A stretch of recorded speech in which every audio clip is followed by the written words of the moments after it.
வேலை தேடி வெளியூருக்கு செல்வோரின் எண்ணிக்கையில் தென் மாவட்டங்கள் முதலிடத்தில் இருக்கின்றன. தென் மாவட்டங்களில் மூடப்பட்டு கிடக்கும் தொழிற்சாலைகளால் வேலை இழந்து மக்கள் பெருமளவில் பாதிக்கப்பட்டுள்ளனர். இந்த சூழலில் நாடாளுமன்ற தேர்தலில் தென் மாவட்ட மக்களின் கோரிக்கைகள் குறித்த தகவல்களை தருகிறார் நமது உள்ளீட்டு பிரிவு இணை ஆசிரியர் செம்மல். தமிழகத்தினுடைய தெற்கு பகுதி என்று நாம் எடுத்துக்கொண்டால் அது மதுரையிலேயே தொடங்குகிறது. ஒட்டுமொத்தமாக மதுரையில் தொடங்கி கன்னியாகுமரி வரை நாம் மதிப்பிடும்போது பாராளுமன்ற தொகுதிகள் என்று எடுத்துக்கொண்டால் மதுரை, தேனி, சிவகங்கை, விருதுநகர், திருநெல்வேலி, தூத்துக்குடி, தென்காசி, கன்னியாகுமரி உள்ளிட்ட தொகுதிகள் இந்த தெற்கு பகுதி என்கிற இந்த பகுதிக்குள் வருகிறது. ஆனால் அதிலும் இன்னும் குறிப்பாக பார்க்க போனால் திருநெல்வேலிக்கு தென்புறமாக இருக்கக்கூடிய திருநெல்வேலி, நாகர்கோயில், கன்னியாகுமரி உள்ளிட்ட 3 மாவட்டங்கள் என்பது இந்த தெற்கு பகுதியிலே இன்னும் பின்னடைந்த பகுதிகளாக இருக்கின்றன. குறிப்பாக இந்த மாவட்டங்களைச் சேர்ந்த மக்களுக்கு, இந்த தொகுதிகளைச் சேர்ந்த மக்களுக்கு பல்வேறு கோரிக்கைகள் மிக நீண்ட நாட்களாக இருக்கிறது. அதில் மிக குறிப்பான ஒரு கோரிக்கை என்னவென்றால் புதிய தொழிற்சாலைகள். கடந்த 10 ஆண்டுகளுக்கு மேலாக புதிய தொழிற்சாலைகள் எதுவும் இந்த பகுதிக்கு கொண்டு வரப்படவில்லை என்கிற கோரிக்கை தான் களத்தில் நாம் மக்களோடு பயணிக்கும் போது நம்மால் புரிந்து கொள்ள முடிகிறது. மக்கள் வைக்கக்கூடிய கோரிக்கைகள் என்னவென்றால் புதிய தொழிற்சாலைகள் எதுவும் இந்த பகுதிக்கென்று வராத ஒரு சூழ்நிலையில் வேலை தேடி இந்த பகுதிகளிலிருந்து, குறிப்பாக திருநெல்வேலி, கன்னியாகுமரி உள்ளிட்ட மாவட்டங்கள், இந்த 2 திருநெல்வேலி, தூத்துக்குடி, கன்னியாகுமரி உள்ளிட்ட 3 மாவட்டங்களிலிருந்து வெளியூருக்கு செல்லக்கூடிய மக்களின் எண்ணிக்கை கடந்த 10 ஆண்டுகள் மிக அளவில் அதிகரித்திருக்கிறது என்று கூறுகிறார்கள். இந்த பகுதியில் இருக்கக்கூடிய கள ஆய்வாளர்களிடம் பேசும்போதும் வெளி மாநிலங்களுக்கு, வெளி மாவட்டங்களுக்கு சென்று பணியாற்றுவோர் எண்ணிக்கையில் இந்த குறிப்பிட்ட 3 மாவட்டங்கள் அதிக எண்ணிக்கையில் இருக்கிறது. இதற்கு அடுத்தபடியாக தேனி உள்ளிட்ட மாவட்டங்கள் வருகின்றன, அதற்கு அடுத்தபடியாக விருதுநகர் உள்ளிட்ட மாவட்டங்கள் வருகின்றன என்று சொல்லப்படுகிறது. பல்வேறு கோரிக்கைகளை மாவட்ட வாரியாக, தொகுதி வாரியாகவே பார்க்க முடியும். திருநெல்வேலியை நாம் எடுத்துக்கொண்டால் நீர் மேலாண்மை என்கிற கோரிக்கை மிக முக்கியமான ஒன்றாக இருக்கிறது. தாமிரபரணி ஆற்றை முழுமையாக தூர்வாருவது, அதில் கலக்கக்கூடிய ரசாயன கழிவுகள் உள்ளிட்டவற்றை தடுப்பது, அந்த வீணாக கடலில் சென்று கலக்கக்கூடிய தண்ணீரை தடுத்து நீர் மேலாண்மை புதிய திட்டங்களை உருவாக்குவது உள்ளிட்ட கோரிக்கைகள் நீண்ட நாட்களாக இருக்கிறது.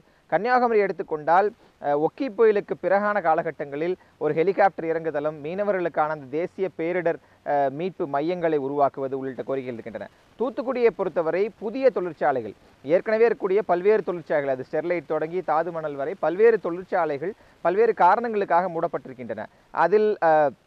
அதற்கு ஆதரவாகவும் எதிர்ப்பாகவும் இருவருவான கருத்துக்கள் தொடர்ச்சியாக களத்தில் இருந்து வந்தாலும் அந்த தொழிற்சாலைகள் எல்லாம் மூடப்பட்டிருக்கின்ற காரணத்தினால் வேலை வாய்ப்பு, ஆயிரக்கணக்கான மக்கள் வேலை வாய்ப்புகளை இழந்திருக்கிறார்கள். அவர்கள் அனைவரும் வேறு மாவட்டங்களுக்கு செல்லக்கூடிய ஒரு சூழல் இருக்கின்ற காரணத்தினால் மக்களின் ஒத்திசைவோடு புதிய தொழில்கள் உருவாக்கப்பட வேண்டும், ஏற்கனவே மூடப்பட்டிருக்கக்கூடிய தொழில்கள் விரைவாக கொண்டு வரப்பட வேண்டும் என்கிற கோரிக்கையும் இந்த இடத்துல களத்தில் எழுகிறது. அதாவது தென் மாவட்டங்களில் இருக்கக்கூடிய குறிப்பாக ஸ்டெர்லைட், தாதுமணல் உள்ளிட்ட பிரச்சனைகளை தென் மாவட்டங்களுக்கு வெளியிருந்து பார்க்கக்கூடியவர்கள் பார்வை ஒன்றாகவும் தென் மாவட்டங்களைச் சேர்ந்த மக்களின் பார்வை வேறொன்றாகவும் இருக்கிறது. இங்கு பல்லாயிரக்கணக்கான குடும்பங்களுக்கான வேலை வாய்ப்பாக அது இருந்தது. மறுபுறத்தில் ஸ்டெர்லைட் விவகாரத்தை எடுத்துக்கொண்டால் அதனுடைய பொல்யூஷனை சொல்லப்படக்கூடிய மாசு ஏற்படுத்தக்கூடிய தன்மை, தூத்துக்குடி மக்கள் மத்தியில் அதற்கு இருந்த எதிர்ப்பு உள்ளிட்ட விஷயங்களும் ஒரு புறத்தில் பேசப்படுகின்றன. மறுபுறத்தில் அதை நம்பியிருந்த தொழிலாளர்களுடைய வாழ்வு குறித்த விவாதங்களும் தற்போது மெல்ல இந்த தொகுதிகளுக்குள் எழுவதை நம்மால் களத்திலிருந்து பார்க்க முடிகிறது. அதே போன்று தாதுமணல் விவகாரத்திலும் பல்வேறு சட்ட ரீதியான நடவடிக்கைகள் எடுக்கப்பட்டிருந்தாலும் 20,000-30,000த்திற்கும் மேற்பட்ட மக்களின் வாழ்வாதாரம் அதன் மூலமாக பாதிக்கப்பட்டிருக்கின்றன. அவற்றை மீட்டு எடுத்து வர வேண்டும் என்கிற கோரிக்கைகள் இந்த பகுதியில் பெருமளவு இருக்கின்றன.